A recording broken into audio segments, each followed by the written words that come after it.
just wanted to welcome everyone to our December Network Cafe, a fresh catch for New Hampshire seafood supply chain, which is part of our 2024-2025 Network Cafe Series. My name is Colleen Jennings. For those of you who don't know me, I'm the communications coordinator for the New Hampshire Food Alliance. And I'm going to start things off like we usually do here, because this is about building community and learning together. I'm going to ask for some introductions. So folks who are here today, if you could introduce yourselves in the chat, share your name, where you're calling in from, whether that's your organization or where you are in the state or in the region, as well as your pronouns if you'd like to share those. As we do that, you're welcome to take a look at our agenda, and I'm going to introduce us to you. I'm going to share a little bit about the Food Alliance before we get started for today. So what is the Food Alliance? As I said, I am the communications coordinator, and so I am one of a small but mighty team that make up the New Hampshire Food Alliance, and together we coordinate a network of over 200 organizations, businesses, and communities that are dedicated to growing a thriving, fair, and sustainable local food system here in New Hampshire. We do that by building relationships with one another. We learn from each other, like what the learning we're going to do today. And we collaborate to collaborate on all of our work to reach common goals and respond creatively to challenges and amplify our collective impact. So we do all of that. All those little dots on the map are representing all those different organizations and more that you see up on those slides. Those organizations make up our network here at the New Hampshire Food Alliance. One of the ways we learn and network together is through our Network Cafe Series, which is what you're attending today.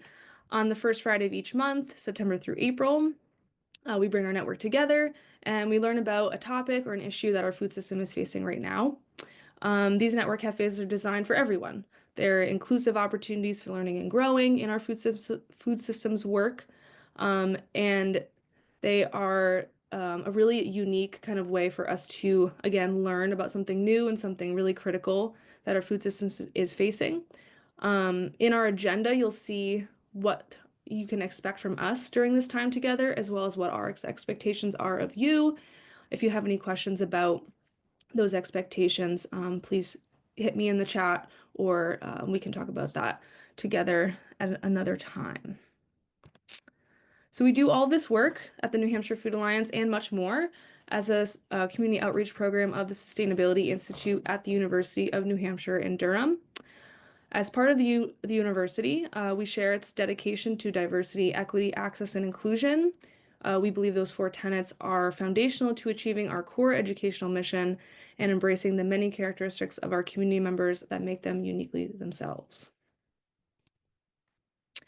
With that in mind, we believe it's important, especially during these gatherings, to continually acknowledge the hardships the Indigenous communities in our region have faced, as well as the positive impact they have had in our communities. I will do so with this, with an excerpt from the UNH Land, Water, and Life Acknowledgement.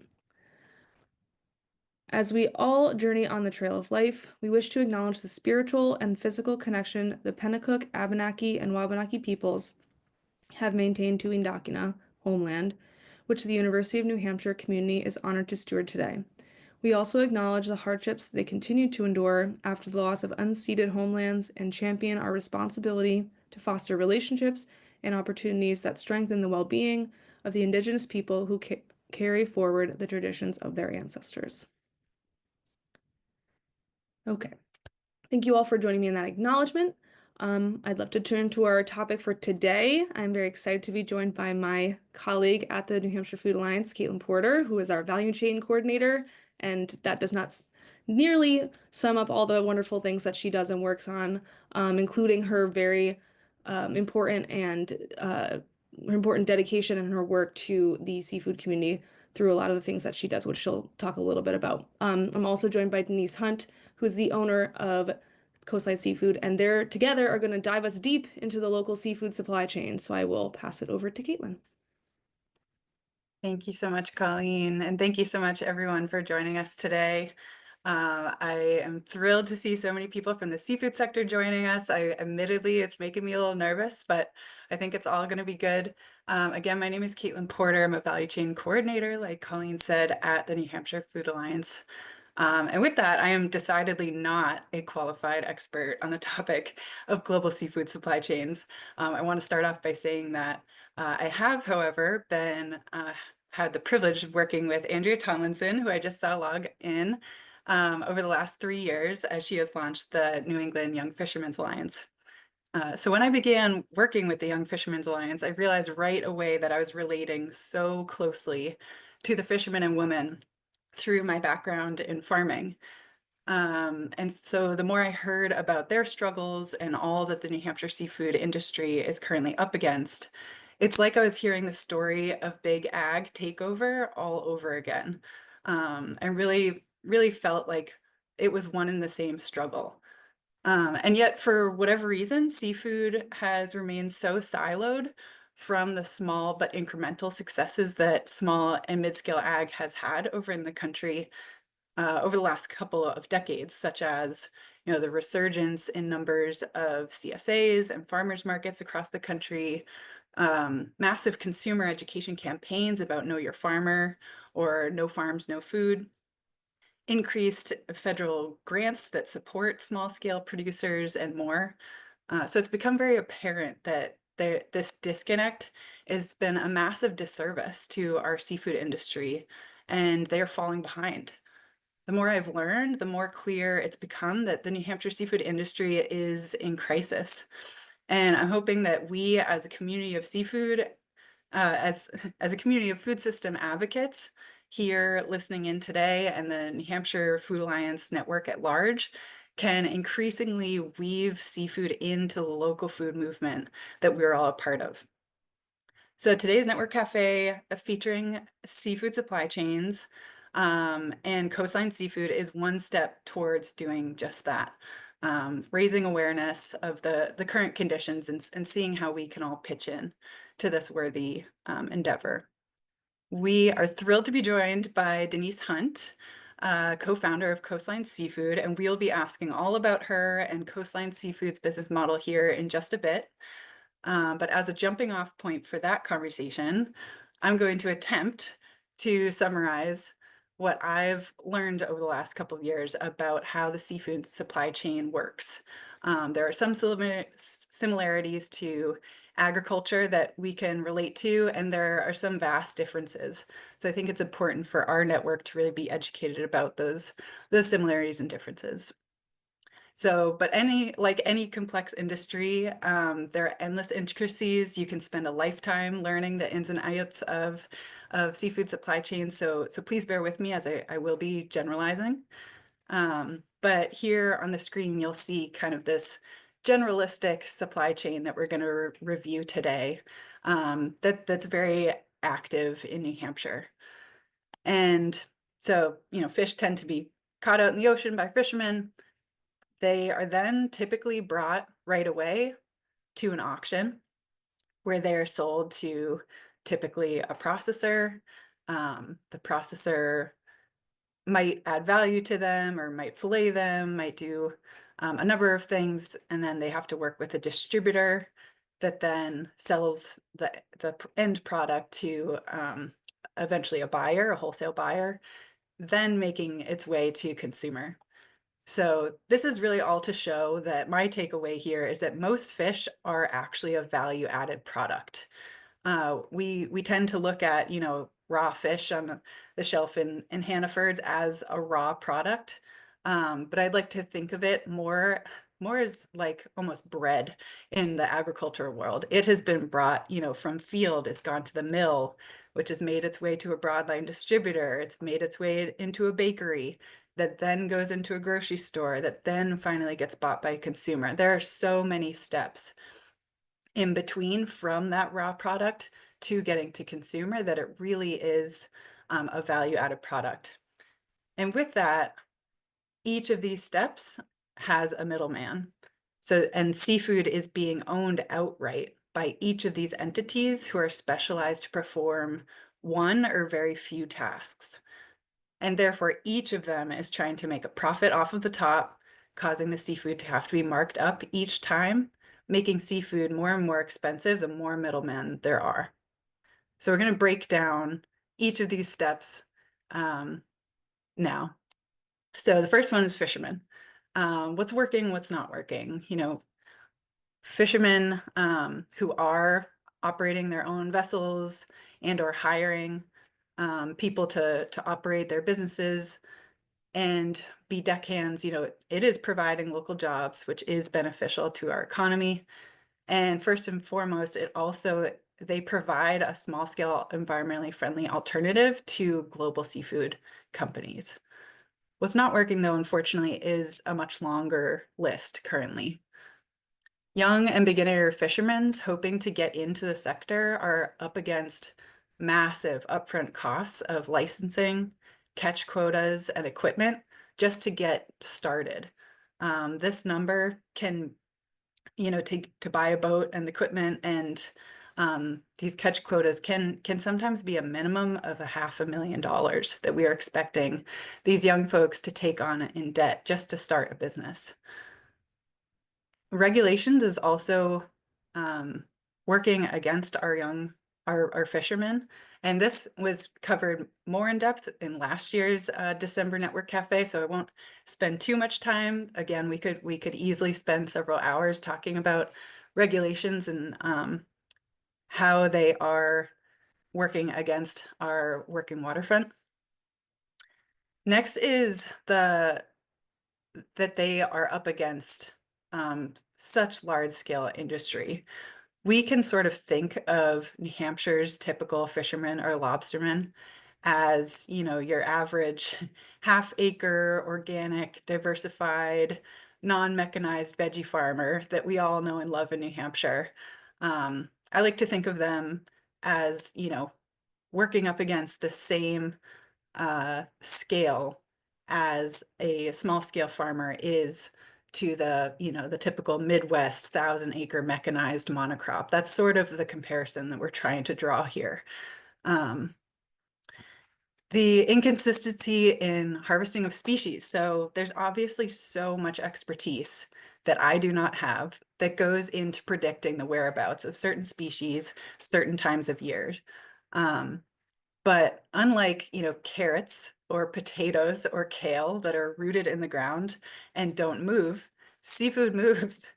And so therefore, when fishermen go out to ocean, they don't necessarily know what's going to come out any given day, which makes the basis of this whole market needed. It's necessarily a reactive market, and therefore, farmers have the ability to plan with their buyers how many carrot seeds they're buying in January to put in the ground because they know they have an end buyer. Fishermen, it's a different story. And this is especially as exacerbated in a changing climate with warming waters off of our coast. Next is graying of the fleet. This is a pretty straightforward comment, a pretty straightforward thing that we're seeing also in agriculture is people are aging out of the sector without those succession plans in place. And in the seafood industry, it's also a lack of viability for small businesses to thrive that's really keeping people from going into the sector. And lastly, which we'll touch upon in pretty much every step of the way, is that because there are all these middlemen put between the fishermen and the consumer, our fishermen are being squeezed out in the bottom and getting very low prices for their catch. So next we'll dive into the next step along the seafood supply chain. Brokers and auctions is kind of this typical next step. What's working here is that fishermen can offload their entire catch. So it is a one-stop shop concept. They don't necessarily have to, think about all of the middlemen steps. Their fish can be unloaded. And this system is consistently available. There are systems in place for fish species that aren't consumed here. So there are systems in place for what is being caught and landed here to go overseas and for fishermen to be able to sell and make money off of their catch, even if there isn't currently a robust market for the species that they're catching. What's not working, on the other hand, is that seafood in large part is leaving our local economy, which has a multiplier effect, right? When seafood stays here, it's not only benefiting the fishermen, but it's also then making a sale at a local farmer's market or a grocery store that also provides jobs, and then is keeping people in New England fed. It has this multiplier effect. When we're shipping the vast majority of seafood that we're landing here overseas, it takes that economic opportunity away from us. Again, touching upon the price point, is that global fishing companies really keep the price down. And this was hit home with me when we were talking to Denise recently, when she said, you know, there might be a boat that comes in, and a New Hampshire fisherman might drop off, 1,000, 2,000 pounds at an auction, but when these massive large scale companies come and they offload 100,000 pounds, they are then up against essentially a global supply and demand price point. Next is processors and distributors. So fishermen can have their catch processed and distributed without extra coordination. Again, these systems are sort of in place. They get to fish and do what they do best, and then offload their fish, and they just get that price point. But what's not working is that there's currently very little local infrastructure, industry, and workforce to help fishermen process and distribute their catch, which is making it a necessity to sell through these big auctions, which means they're forced into a system where the price they receive is determined by this more global supply and demand. Next step is the retail and food service, and by that we mean, wholesale buyers at large. Working again is that wholesale buyers are able to access very consistent products at prices that they expect through these broadline distributors. Again, there's systems in place, and there's behaviors also that kind of back up those systems. What's not working is pretty much the same exact point, is the fact that buyers want and demand these consistent product types and prices.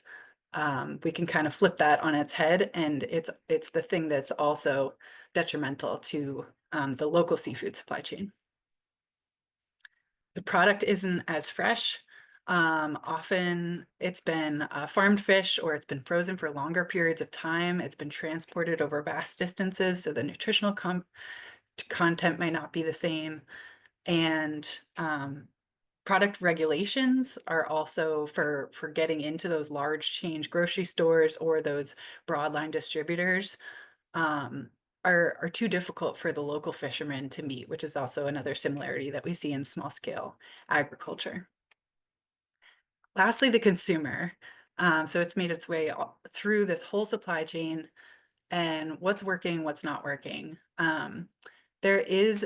We have seen a growing desire for local food, which can work to our benefit. What's not working is that, by and large, New Englanders are not consuming seafood that are in line with the species that New Hampshire fishermen are harvesting in the same proportions. So this brings us back to this big statistic that we know in New Hampshire and in New England, which is that 90% of New England landed seafood is actually being exported. And the same percentage is being imported in order to feed New Englanders the species of fish that they want to eat. So the flip side is that only 10% of what is being caught and landed is actually consumed in New England. And so if we dive just a little bit deeper there to understand what's going on, what is the disconnect, is that it really is that the typical American diet is one of long supply chains, aka highly processed foods, and generally disconnected from and undereducated about what actually grows well in a given area. When we think of different cultures around the world, it's based around what grows in those soils or what is in those oceans. Therefore, we don't necessarily have a cultural demand for what is actually being caught and landed here. And so the way that I relate it to agriculture is that, these underloved species of fish are essentially like kohlrabi, right? We've come a long way in agriculture. I think kale used to be this way that there's, these massive consumer education campaigns about, what do we do with kale? We don't even know. I kind of feel that way about kohlrabi personally right now. But hopefully, with enough education and enough, um, thinking outside the box, we can provide these kind of slow cultural shifts where people learn what to do with the things that are actually being grown and caught in New England. So that brings me to the main topic of today is the coastline seafood supply chain and what they're doing to change this system. For those of you who don't know the role I play at the Food Alliance, I coordinate the New Hampshire Food Hub Network and have a background in and a passion for food hubs, which are essentially the businesses who work with a region's worth of farmers to help get their product to market, whether it be through aggregation or marketing, distribution, sales, and more. And so the model that Coastline is using has been particularly intriguing to me to follow, as they are essentially a food hub for seafood producers. There's an interesting difference is that in the world of agriculture, food hubs have propped up as a way to provide middlemen services for farmers so that each farmer doesn't have to invest in their own truck and their own maybe POS, software systems and their own marketing. They can hire that out with one middleman who will do all of those services for them. Whereas in seafood, we're finding through Coastline's model is that fishermen are actually needing to reduce the number of middlemen. And so Coastline is now kind of taking multiple of these services under their roof to help prevent those, many, many markups that need to happen that will enable seafood to stay local. So Coastline's really helping to rewrite the script for New Hampshire's fishermen by providing the needed middlemen services all under one roof. They're significantly cutting down the supply chain length and decreasing the markups along the way. So without further ado, I would love to transition into a Q&A, a conversation with Denise so that we can learn more about what's going on in New Hampshire. I'm sure questions will pop up along the way. If you have a question, feel free to put it in the chat or hold on to it, and we'll make sure that there's plenty of time towards the end where we can open up the discussion with everyone.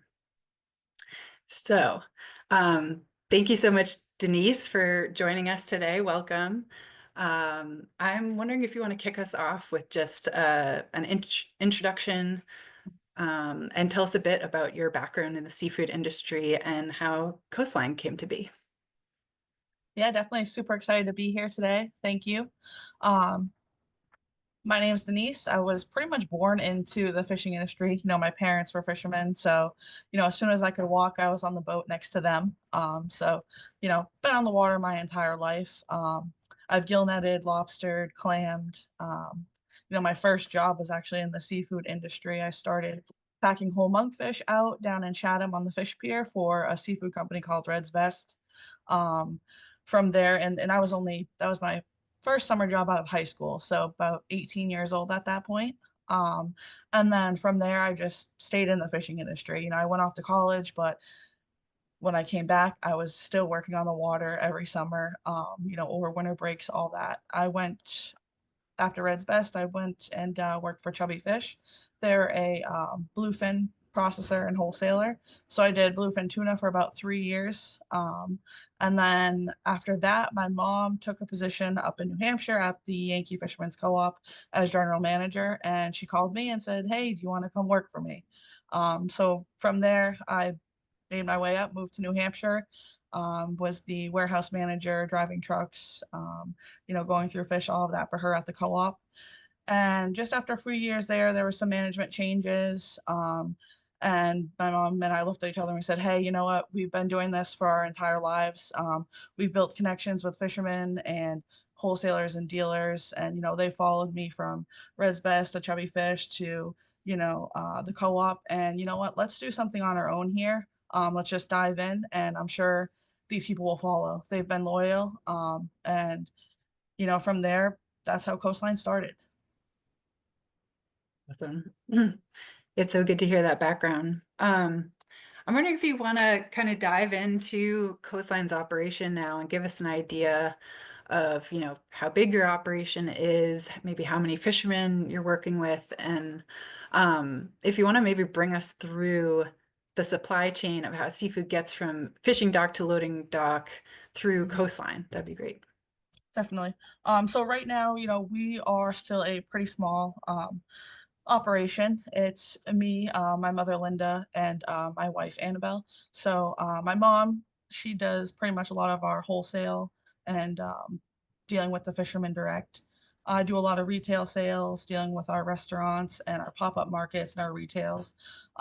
Annabelle, she is kind of our behind the scenes, does all our marketing and our online social media coordinating, all that stuff for us. My mom and I, we both drive the truck, so we pick up the boats and do all the delivering ourselves. We have two refrigerated box trucks, a 26-foot and 18-foot. We share a processing facility, so we do have a small warehouse that we share. And right now, I want to say we have probably by product from about 45 different fishermen and vendors.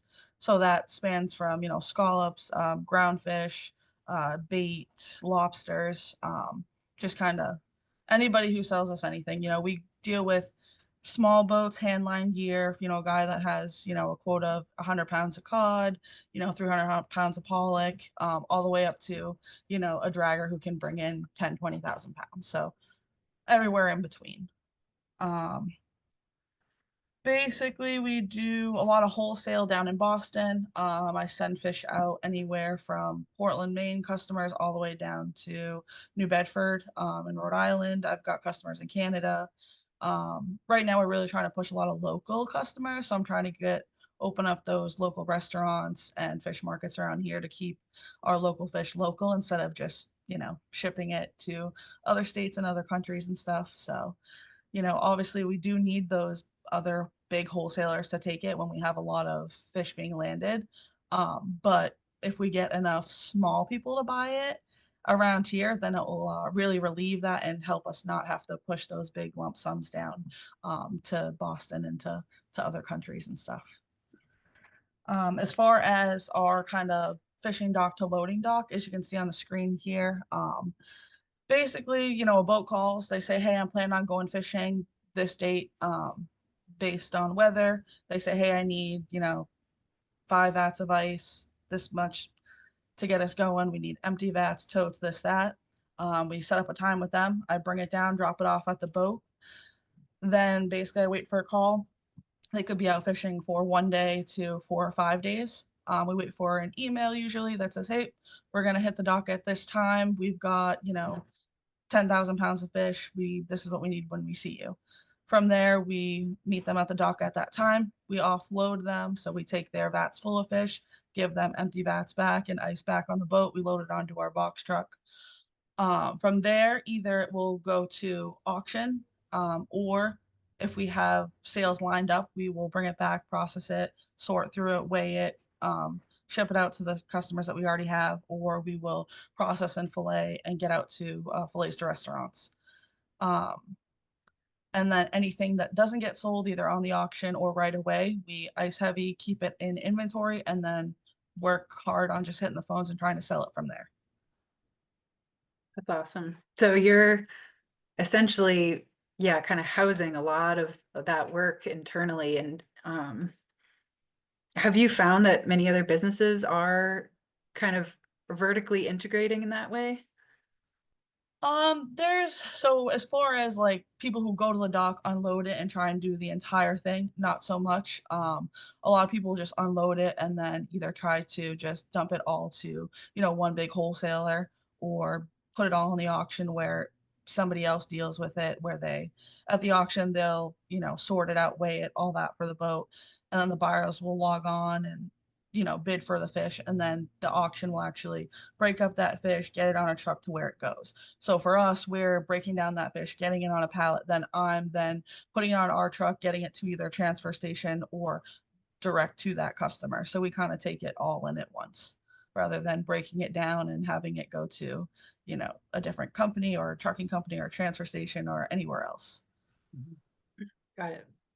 I'd love to hear what problems in particular you feel like the seafood supply chain, that are in the seafood supply chain that Coastline is directly trying to overcome, and how is Coastline addressing those? One big issue, like you touched on before, is just all this, Icelandic fish being imported in. You know, it's coming in at a lot lower price and a set price because they're landing, 100,000 pounds all at once and have that fixed cost and fixed price, and they put it in the freezer. Where, we're landing fish at, just thousands of pounds. And before the boat even leaves the dock, they've got to pay for that fish ahead of time. And they're out fishing, they don't know what they're going to catch. They come in, they don't know what they're going to get for their catch, but they're already in the hole with what they bought the fish for. Could be, they could, for instance, hake, they could buy it for $1.30 a pound before they've even caught it. Well, this year there was a lot of hake being caught and brought in, but nobody was buying it. So they already bought it for $1.30. They've got to pay for ice, fuel, you know, food, everything for the boat. So now they're probably into it, well over $2. Then that now hits the auction or hits the market here, and people only want to pay $1.60 for it. So now they're in the whole 40 cents for what they just went out and caught, and they have to catch it and they have to bring it in. Mm-hmm. So that is To like, hire it's someone a to, lot of people don't know. mhm. And it's hard for them because now they've already caught it, they brought it in, and they're, essentially in the red at the end of the day. And these restaurants and you know retailers and all that, they are attracted to that Icelandic because the price is there. The price is going to stay that same price today, tomorrow, next week, next month. Whereas a market that fluctuates every single day on the auction is, pollock could go today for $3, but tomorrow it could go for $1.50.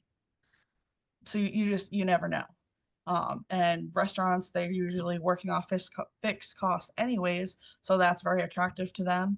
They know what they're getting, it's already in the freezer, they don't have to worry about weather. If they put up a special and then all of a sudden, we get these big storms rolling through and no fishing boats went fishing and nothing landed, then what are they going to say? Oh, well, we don't have any fish for our special that we just advertised for the last few months. So that's why so many people just rely on the Icelandic stuff, because it's already here, it's already sitting in a freezer, and they already know the cost way ahead of time. Yeah, thanks so much for spelling that out. I'm wondering, it might be worth just to take a moment.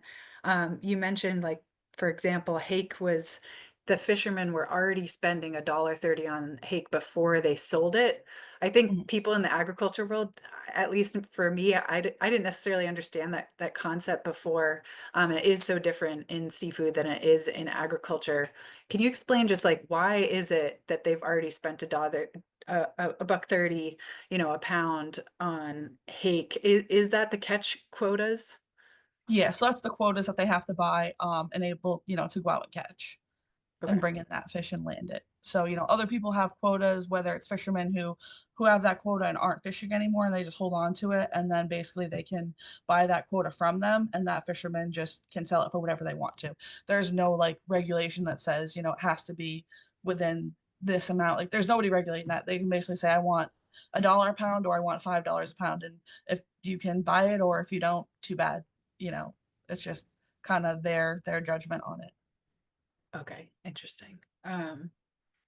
So yeah, it's not like an expensive permit, and then once you have the permit, you're allowed to catch so much. It's like they are actively having to buy per pound what they are catching. Yes. Okay, yeah.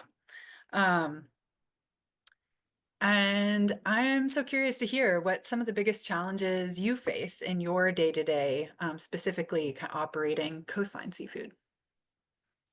Um, Day to day, I would say, again, just trying to find these local markets, trying to convince people to realize that the local fish, the quality of it is so much better, and it is worth, paying that extra dollar 50 cents, whatever it is for it. It has a longer shelf life. Just the quality is there. Most of the stuff that we get is all day boat. It's not out at trip for weeks, 30 days at a time. It's not being frozen at sea. It's all fresh. So to call a customer and really say, hey, try this, it's great. And like, well, it just costs too much and I can get it over here. It's giving it to them, letting them try it, letting them make that decision themselves afterwards. I've given chefs just fish and saying, here, try do something with this. Even trying to diversify, like you said, like everyone knows cod, everyone knows haddock, but you don't really see a monkfish on, a menu no matter where you go. You see fish and chips with supposedly local caught haddock or pollock, but they don't realize that, pollock and a hake is similar to a haddock or a cod. You can pretty much do the same thing with it. Instead, they just kind of go with what they know and what's generally advertised. So Gotcha. And on the flip side of that, what is it that keeps you motivated and passionate about this work? Maybe, if you want to tell us some of your favorite parts of this work. I love being on the water. I love just meeting people, and especially growing up on, a boat with my family and stuff. It's a different group of people, it's a different crowd. I remember sitting on the docks with, old grumpy fishermen when I was 18 and I was getting ready to go off to college, and it was they all decided they were going to get milkshakes, and they were like, you know what, we're sending you off to college, we're going to get milkshakes, and they had beers behind their milkshakes and stuff, but I was enjoying a milkshake with them, and they all kind of got together and gave me like a little going away party, which was, awesome. Everyone came together, and just seeing like the community, like they're all there, they're all willing to help each other no matter what. Yeah, you might get into, you're fishing over here, I'm fishing over here, but at the end of the day, like if something happened, they're all there to have each other's backs. And just seeing that in the community, no matter what, is just awesome. And I really want to keep that going. Like the graying of the fleet, not many people are doing it. So it's something that's really passed on, and I've been in it my whole life, and I just want to keep it around. Mhm. Yeah, that's definitely the word that came to mind when you were describing. Just it feels like such a deep sense of community, and even through the classes with Andrea at the Young Fishermen's Alliance, just hearing about things that we don't think about going about our daily lives, or even as farmers or as nonprofit advocates. When a boat breaks down out in the ocean, like you only have each other to radio and rely on. And so there is this real sense of needing to lean on each other for safety, for getting things done when things happen. And I think that just has brought such a sense of community for me too in the seafood industry. That yeah, you really all need each other to make the industry work. Definitely.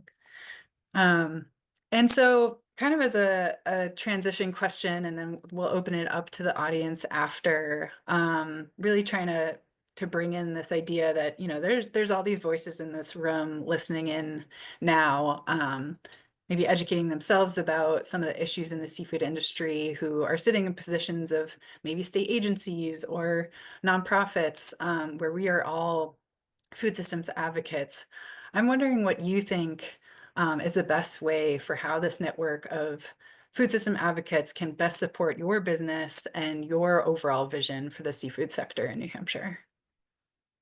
I would say just, educating yourself, when you're buying your local seafood, asking questions, where did it come from? Is it locally sourced? And really trying to go about buying that locally sourced seafood would be a huge help. You know, local restaurants, kind of pushing them to buy local and making those decisions there. I mean, I've really wanted something, but I've asked, say, oh, is this fish local? It's not. Okay, then I change my meal that I'm going to get at a restaurant. And I think when they see that people are actually shying away from that because it's not a local fish, then that kind of gives them incentive to change their menu and really, again, ask those questions and try and find more local fish. So I would say just educate yourself more.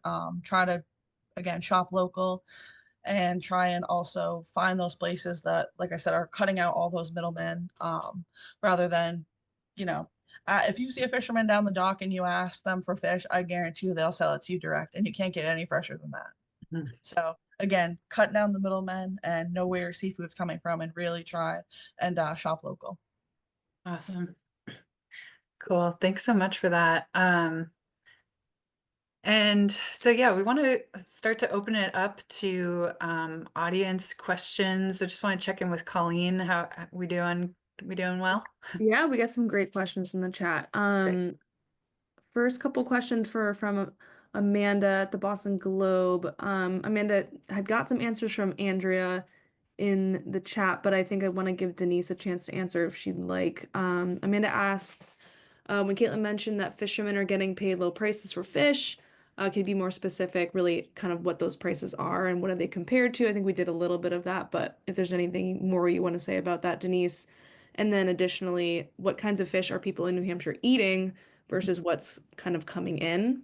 Mhm. Anything you want to share about those questions, Denise?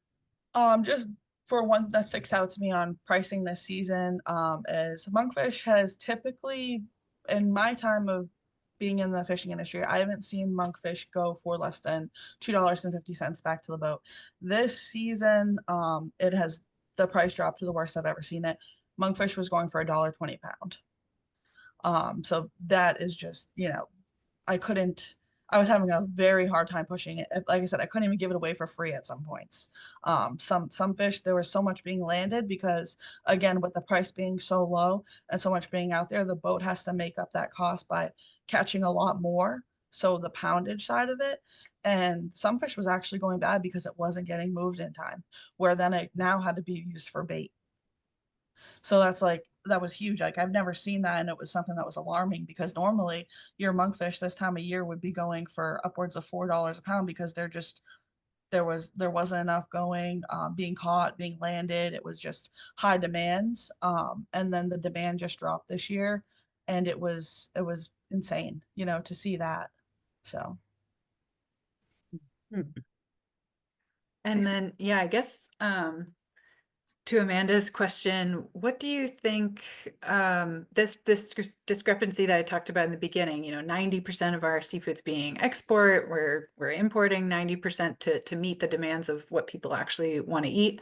Do you mind just reviewing the kinds of fish that we are eating as opposed to what is actually being landed? so a lot of local fish that I think that we're eating and moving, it's easy to move, your haddock, pollock, people know about it, but they prefer a haddock, but they will take pollock. You see that in your fillet of fish at McDonald's and stuff like that. Lobster. Everyone kind of knows those like popular fish, swordfish, salmon. Those are like your popular, but they're not actually as local as you think. Salmon, being, a local seafood person, we sell so much salmon, and like it's like it's one of those things where it's like, great, the customers want it, I need to meet their needs, but it's not local, and it's not that I hate selling it, but it's one of those things like, buy something different, expand your palate. Don't just go for the salmon or the sword. That's not your local stuff. I can find you something different. If you're looking for, a steaky fish like a swordfish, halibut, that's great. It's a big, thick, meaty chunk. Those are being caught here all the time. If you're looking for something along the lines of a haddock, well, try pollock. It's different. It's abundant. It's a little bit cheaper. And we have all that here. Hake was landed huge this year. It's a white, flaky, soft fish. Use it in your fish chowders, your stews, all of that. That's awesome too. Monkfish. You can pretty much do anything with monkfish. They, call it poor man's lobster, but you can do anything. You can grill it, you can put it in the oven. It pretty much withstands, whatever you put on it. You can make it, you season it whatever way you want. It's actually really good, but a lot of people are just afraid of it, the name of it, what it looks like, not knowing how to cook it, or prepare it. I think that shies people away from fish too. Because if you prepare it, not so great one way, and they tend to just blame it on the seafood rather than the actual preparing, or how they cooked it or overcooked it or under seasoned. So Great. Thank you. Got another question from Susan Olcott. Do you try to market fish as local whitefish instead of species specific to provide more stability for buyers? No, I think that a lot of fish is like mislabeled, and that's one of the things I really try to fight, is mislabeled fish. Like a local whitefish, well, that could be, is it a haddock? Is it a hake? Is it a pollock? Is it a flounder? What is it? You know? And to educate the public, they don't know what they just ate. So there's like, oh, I went and got this local white fish. Well, now when they're going to the supermarket to buy it, it doesn't say whitefish in that case. You know, it says pollock, it says haddock, it says hake, it says flounder. I really want the customers to know what they're eating, where it came from, is it local to around here? So that way they can, again, be educated. And then when they're going to buy it, ask those questions as well and know what they want ahead of time. That's a really great point. Yeah. I think there is a push for, you know, especially institutional buying, you know, it's like, well, can you do a whitefish? You know, can you just be assured that your fish tacos are going to be, yeah, a fish is going to be delivered that you can provide something like that. But I really like that point of, you know, part of the education piece really is like knowing what you're eating, Mhm. and knowing that they are all slightly different. Another question from Steve. Who are the fishermen buying quota from? Which I think this is a great question. Again, just educating us more ag focused folks. What is the entity that manages the regulations quotas? So there's different sectors, and there's someone who runs that sector, and all the different boats are in that sector. So like the fishermen buy quota, and they buy permits. Well, not all those fishermen who have the quota and the permits are actively fishing. So the fishermen who aren't actively fishing have that quota that they are allowed to lease and sell out to the fishermen who are fishing, who maybe used up all their quota to keep fishing. And then now through that their sector, they're offered that you know, however many pounds of that type of species. And that's who they buy it from. Gotcha. Andrew, I see your hand up. Do you want to chime in?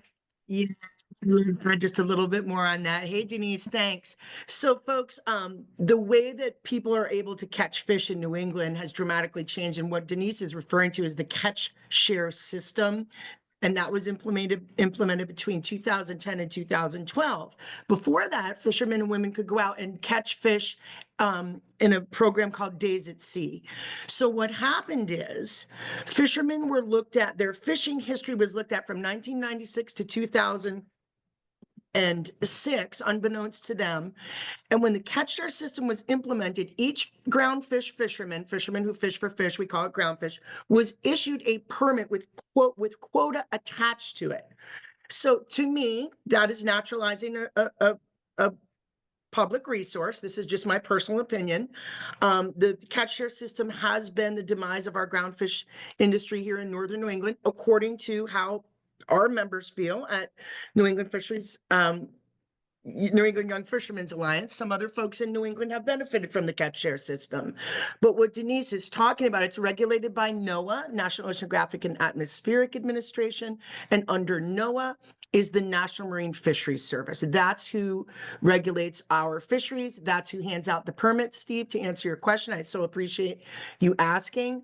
And then so what Denise is saying is when someone has to buy quota, that means they've run out of quota on their permit. So for instance, you get a permit and you have 10,000 pounds of cod, you have 20,000 pounds of pollock, you have 30,000 pounds of white hake, and you have, 15,000 pounds of flounder. If you fish all that fish out in your fishing year, which runs from May 1st to May 1st, you cannot leave the dock without owning the quota for the fish you are intended to catch and the bycatch of those fish that are going to appear in your net. So for instance, if you're targeting hake, all these bottom fish swim together, you are inevitably going to have cod bycatch and pollock bycatch, and maybe some flatfish, flounder bycatch as well. You cannot leave the dock unless you have the quota in hand purchased from either another fisherman within a sector, like how Denise was referring to, And that is all managed by National Marine Fisheries Service. So what Denise was referring to also is that we have some fishermen, very many actually, who have these ground fish permits and do not actively fish. So what they're doing as a retirement plan is buying and selling their quota. So this is a big stock market for fish. And as everyone could probably tell, it's definitely a hot spot with us. So it's really been it's put a lot of young fishermen out of business, and it's put a lot of old timers sitting on their couch leasing their quota because they can't go fishing for cod anymore. And I'll stop there. Thank you. Thank you so much, Andrea. I appreciate spending a couple minutes on that topic though, because it is so different from agriculture, and it's impacted fishing here in New England. And it's also, conceptually, I think there's a lot going on with it. So there's a lot for us to kind of grapple with and try to understand in what does it mean for fishermen, and how can we support them despite these regulations that are being detrimental to their business health. So more questions are coming in. We'll spend a few more minutes getting to what we can answer here. And I see a question from Karen. Does Coastline guarantee prices to fishermen or pass through what you're able to secure with a fixed markup? No, I can't, guarantee a price. I can guarantee that I'm going to do my hardest to get them the best price for their fish, but I can't tell them exactly what that price is. Fish, it's a perishable product. You see this a lot with for instance, the tuna fish and the wicked tuna, and giving a price right there as, they lands. Well, I've, processed tuna and bought tuna for 3 years. Well, there's been times where I bought a tuna, it looked great, sent it down to a customer who then cut it open, and the fish on the inside had a tumor, was, there was issues with it, right? So if I bought that from the boat, already cut them their check, am I going to run back to them and say, hey, your fish actually wasn't good, can I have my money back? It doesn't work like that. I would go out of business. Everybody would go out of business if that was the case. Market price, right? It's changing day by day. That's why you go into a restaurant and you see on your scallops or your clams or your lobsters, MP, market price, because they don't know, it's literally changing daily. Mm-hmm. So you're not only taking into account, your own overhead and the income you need to sustain your business, but also you're keeping a close eye on that market price and doing what you can to get the fishermen the best price. And just, it's hard, but even just predicting with weather, a lot lands today, but I don't want to sell it all today because I'm looking down at the rest of the week and it's going to be, very windy and no one's going to fish. So I kind of want to keep that fish, because when people are going to look for it Thursday and Friday, there's going to be nothing around, and I know they're going to pay more money for it. Mm-hmm. So, Yes. it's playing the game there. And it's having that knowledge of what's going on in different markets as well. If you have one auction that's going off later and you're looking at what kind of the market price in the city was today, and somebody wants to bid on your fish lower, you're like, no, because I know, you're not going to get it cheaper down in Boston. They're paying, $4 for it. So just kind of sticking to your guns and, instead of just dumping stuff, hustle harder, find different customers that are willing to pay for it. And that's kind of what we do. At the end of the day, it's more on my back and more legwork on our end, but it's what we're here to do. So I don't want to cut corners and just dump fish just to get rid of it. That's not going to keep the fishermen fishing. And if the fishermen aren't fishing, then essentially I have no business. So if I can keep prices high for them and make them enough money to keep leaving the dock, and I can make just enough money to keep my trucks running, then that's really what I'm here for. Mm-hmm. Yeah, it's such a dynamic world that you live in. So much appreciation for all the things that you juggle. And I think maybe while we're on price point, maybe I'll pitch that this might be the last question that we're able to get to, although I really appreciate folks being so engaged and keeping our chat nice and busy. Is Amanda's question, What do you find is the strongest pitch for convincing people to buy locally? She says that sometimes the difference in price can be really stark. Some items at my local farmers market look amazing, but cost between $15 to $30 a pound, which may very well, be outside the realm of possibility for a lot of New England families who are struggling to make ends meet. So yeah, what is your secret sauce there? What we've really tried to do is just, pitch the quality of it. The fish is being caught, getting on the boat, it's being killed and gilled and gutted and iced down within minutes, and being brought back to the dock within 24 and 48 hours. And the shelf life on that is so much longer. The taste on that is so much better. We're not adding any, chemicals and stuff to preserve the look of the fish or the life of the fish, that's happening in other places, and freezing it and all that. So I think it's better for you. And if you can taste the difference, I have a feeling that, once you have that fresh fish and you try it somewhere else and it's not fresh fish, you're going to taste that difference and you're going to be willing to pay a little bit more for it. Mhm. Awesome. I would Thanks. love to get to Nate's question. I think we have I was just a just couple looking minutes. at that. And it's a real good one, Nate. Thank you. Sure. I haven't gotten time to read it yet, so this is just going live. Nate's curious if there are any particularly valuable financing tools or resources that you and others in the fishing community use, and for what? That's a great question. Um, yeah, I mean, financing, and we need infrastructure. We need more infrastructure along the coast here for us to be able to use and utilize and offload. In Portsmouth, there used to be a fish co-op there where boats could unload, they could get ice, they could get fuel, they could have the auction and sell their fish right there. Now I got to kind of bring my truck there, put everything on a truck, and then go to my facility. There's just not enough local infrastructure in New Hampshire. Ice houses, cold storage, all that. You're looking down towards New Bedford for that, for Boston for that.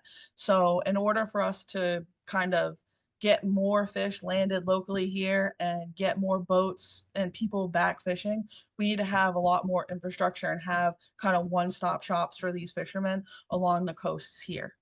A lot of boats go to Gloucester because they have those one-stop shops there. A lot of boats will go to New Bedford because they're able to pull up to the dock, offload their catch, get their ice blown in, get their fuel, have a spot to dock their boat, and then go back out fishing. And we don't see that here. In New Bedford, they can pull right up to their, buyer's facility and unload right there. For us, I don't have a facility along the coast. There's not much room for it along the coast here. And so it just, makes it that much harder for us to transport ice for them, or have to take the fish and then come back again and give them ice. And, it just kind of makes their day longer, makes our day longer. So we definitely need some infrastructure and financing and kind of help from, whether it's the government and putting something out there for all of us to use as a community. Yeah, I think that's a great point to end on. And just a great way to tie in this, networking community that we've been talking with today, is that, seafood needs investment and advocacy, and hopefully that's something that each and every one of us can find a role in. So I'll hand it over to Colleen. Yeah. Thank you both so much, Denise and Katelyn. I learned a lot, and I just think we got a peer into the world of seafood that I think is really, again, a part of our culture here in New Hampshire, New England. I think that even just that is something to protect for sure. A couple last minute things for folks. Thank you so much for being here. I'd love if you take our Network Cafe evaluation. That's in the chat there.